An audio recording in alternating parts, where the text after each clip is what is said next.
প্রতিশোধ নিতে চাই, প্রতিশোধ নেওয়া হবে ইনশাআল্লাহ।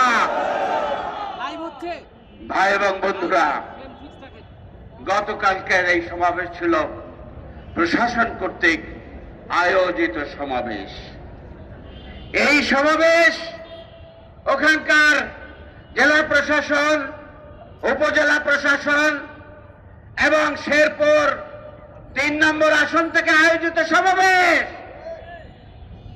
সেখানে ঝিনাইগাতীতে ইউনো অফিস কর্তৃক আয়োজিত সমাবেশ আমাদের নেতা রেজাউল করিমের নেতৃত্বে তিনি ওখানকার প্রশাসনের আহ্বানে সেখানে গিয়েছেন, তারা আসন গ্রহণ করেছেন।